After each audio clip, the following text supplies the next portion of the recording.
Need for Speed Unbound. It got announced last week and has gotten everyone talking about the long-awaited return of the legendary racing franchise. Even I planned to make a video on it, but I never got around to it because, yes. In any case, I'm very curious about the new Need for Speed game and I'm definitely excited to see what they do with it. But there's one thing about this game that's been on the minds of everyone across the internet.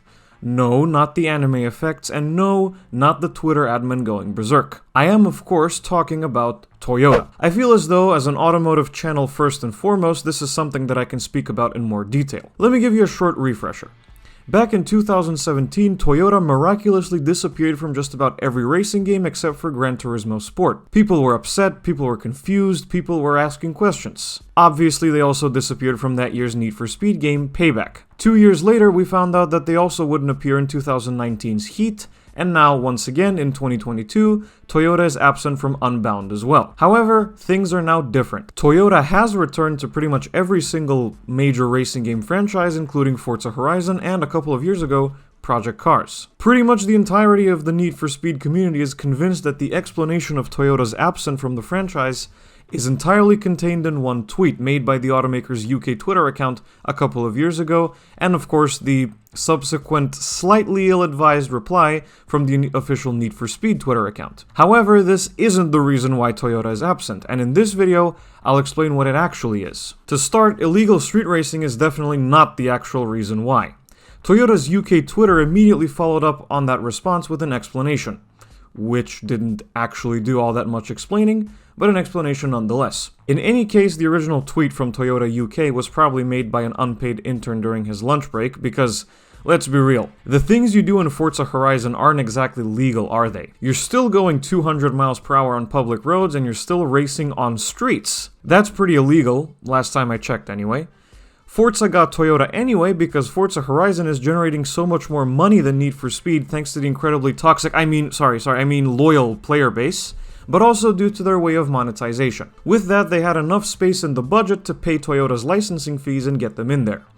Illegal street racing has nothing to do with it because if that were the case, Need for Speed would likely turn into the original Midnight Club games and just completely remove licensed cars altogether.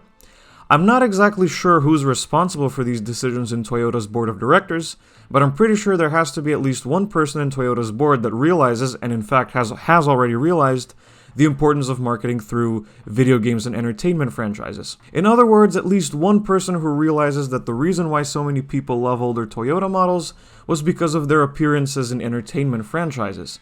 Racing games, yes, but also the Fast and the Furious, Initial D, and other similar things. I think that that's what happened.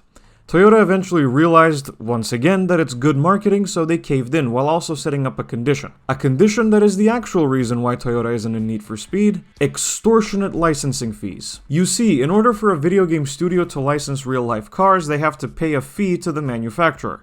Not just for the brand itself, they also have to pay licensing fees for the individual models that will appear in that game, and this leads to a whole other ball game where the studio decides what they would like to license, and the automaker deciding if they're willing to give them that license.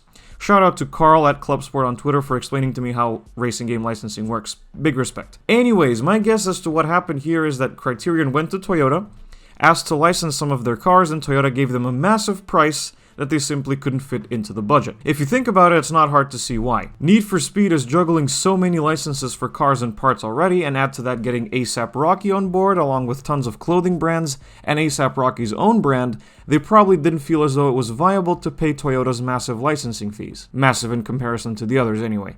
But then on the other hand, it might have been a better idea to splurge on Toyota's massive licensing fees, because it would change people's perception of the game.